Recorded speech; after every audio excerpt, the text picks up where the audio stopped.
दोस्तों, द्वारका धाम भारत में स्थित 4 प्रमुख धामों बद्रीनाथ, रामेश्वरम, जगन्नाथपुरी के बाद चौथा प्रमुख धाम है और हिंदुओं के लिए विशेष महत्व रखता है।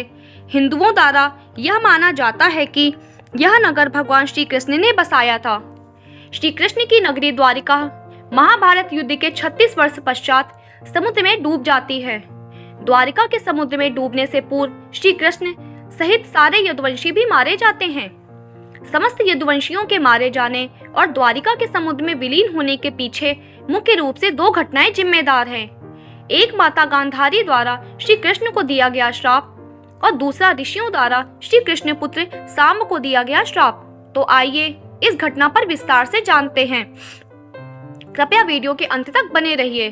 दोस्तों, महाभारत युद्ध की समाप्ति के बाद जब युधिष्ठिर का राज तिलक हो रहा था, तब कौरवों की माता गांधारी ने महाभारत युद्ध के लिए श्री कृष्ण को दोषी ठहराते हुए श्राप दिया कि जिस प्रकार कौरवों के वंश का नाश हुआ है, ठीक उसी प्रकार यदुवंश का भी नाश होगा।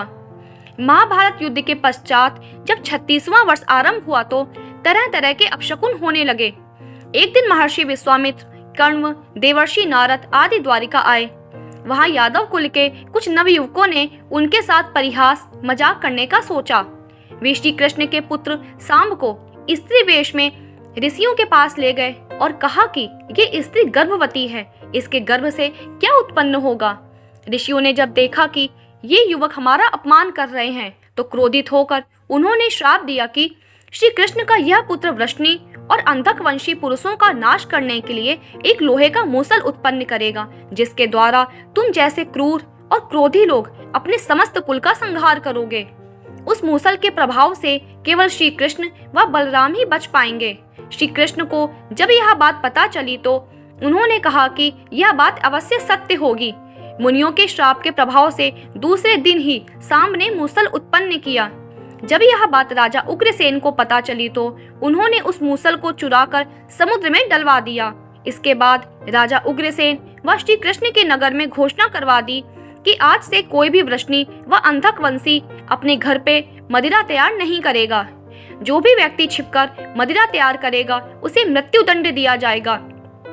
घोषणा सुनकर द्वारका वासियों ने मदिरा नहीं बनाने का निश्चय किया। द्वारका में इसके बाद से भयंकर अपशकुन होने लगे। प्रतिदिन आंधी चलने लगी। चूहे इतने बढ़ गए कि मार्गों पर मनुष्यों से ज्यादा दिखाई देने लगे। वे रात में सोए हुए मनुष्यों के बाल और नाखून कुतरकर खा जाया करते थे।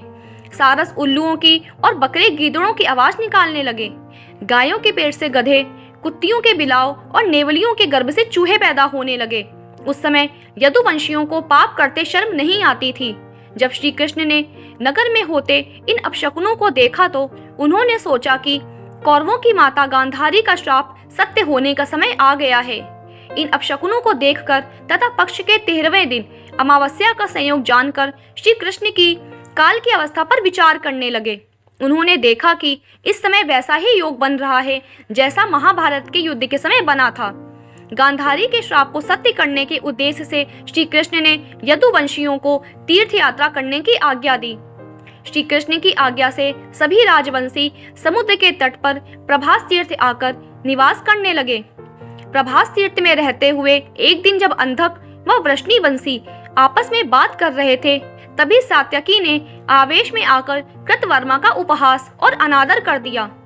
कृतवर्मा ने भी कुछ ऐसे शब्द कहे कि सात्यकी को क्रोध आ गया और उसने कृतवर्मा का वध कर दिया। यह देख अंधकवंशियों ने सात्यकी को घेर लिया और हमला कर दिया। सात्यकी को अकेला देख श्री कृष्ण के पुत्र प्रद्युम्न उसे बचाने दौड़े। सात्यकी और प्रद्युम्न अकेले ही अंधकवंशियों से भिड़ गए, परंतु संख्या में अधिक होने के कारण वे अंधकवंशियों को पराजित नहीं कर पाए और अंत में उनके हाथों मारे गए। अपने पुत्र और सात्यकी की मृत्यु से क्रोधित होकर श्री कृष्ण ने एक मुट्ठी एड़ का घास उखाड़ ली। हाथ में आते ही वह घास वज्र के समान भयंकर लोहे का मूसल बन गई। उस मूसल से श्री कृष्ण सभी का वध करने लगे।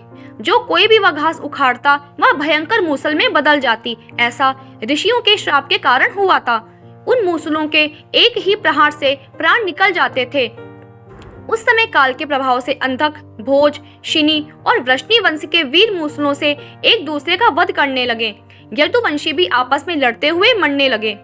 श्री कृष्ण के देखते ही देखते सांब, चारुदेशन, अनिरुद्ध और गद की मृत्यु हो गई। फिर तो श्री कृष्ण को और भी क्रोधित हो गए और उन्होंने शेष बचे सभी वीरों का संहार कर डाला। अंत में केवल दारुक, श्री कृष्ण के सारथी ही शेष बचे थे। श्री कृष्ण ने दारुक से कहा कि तुम तुरंत हस्तिनापुर जाओ और अर्जुन को पूरी घटना बताकर द्वारका ले आओ। दारुक ने ऐसा ही किया। इसके बाद श्री कृष्ण बलराम को उसी स्थान पर रहने का कहकर द्वारका लौट आए। द्वारका आकर श्री कृष्ण ने पूरी घटना अपने पिता वसुदेव जी को बता दी। यदुवंशियों के संहार की बात जानकर उन्हें भी बहुत दुख हुआ। श्री कृष्ण ने वसुदेव जी से कहा कि आप अर्जुन के आने तक स्त्रियों की रक्षा करें। इस समय बलराम जी वन में मेरी प्रतीक्षा कर रहे हैं, मैं उनसे मिलने जा रहा हूँ। जब श्री कृष्ण ने नगर में स्त्रियों का विलाप सुना तो उन्हें बहुत दुख हुआ और उन्हें सांत्वना देते हुए कहा कि शीघ्र ही अर्जुन द्वारका आने वाले हैं, वे ही तुम्हारी रक्षा करेंगे। ये कहकर श्री कृष्ण बलराम से मिलने चल पड़े। वन में जाकर श्री कृष्ण ने देखा कि बलराम जी समाधि में लीन हैं। देखते ही देखते उनके मुख से सफेद रंग का बहुत बड़ा सांप निकला और समुद्र की ओर चला गया। उस सांप के हजारों मस्तक थे। समुद्र ने स्वयं प्रकट होकर भगवान शेषनाग का स्वागत किया। बलराम जी द्वारा देह त्यागने के बाद श्री कृष्ण उस सूने वन में विचार करते हुए घूमने लगे। घूमते घूमते वे एक स्थान पर बैठ गए और गांधारी द्वारा दिए गए श्राप के बारे में विचार करने लगे। देह त्यागने की इच्छा से श्री कृष्ण ने अपनी इंद्रियों का संयमित किया और महायोग समाधि की अवस्था में पृथ्वी पर लेट गए।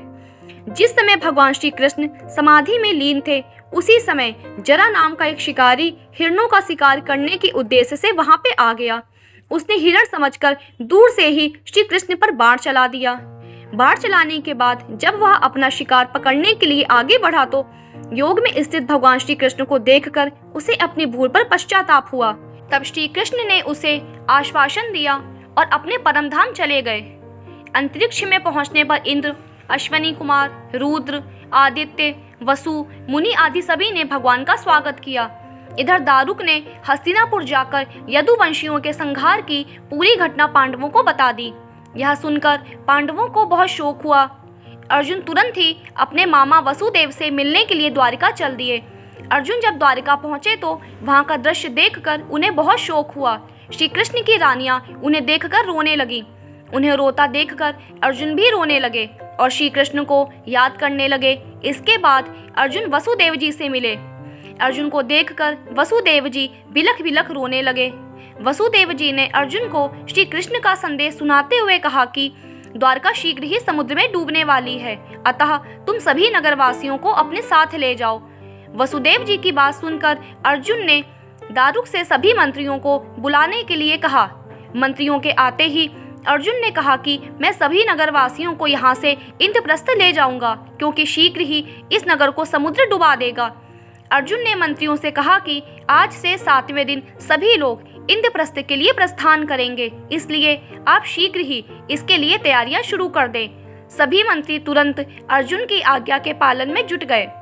अर्जुन ने वह रात श्री कृष्ण के महल में ही बिताई।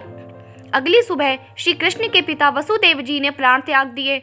अर्जुन ने विधि विधान से उनका अंतिम संस्कार किया।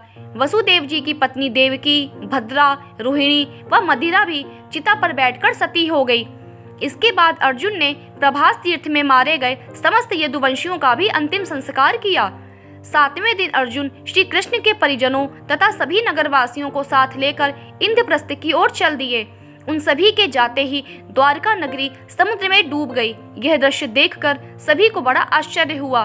दोस्तों, उम्मीद करती हूँ आपको ये वीडियो पसंद आया होगा। अगर वीडियो पसंद आया है तो वीडियो को लाइक करिए, दोस्तों के साथ शेयर करिए और इस चैनल को सब्सक्राइब करिए। Thanks for watching.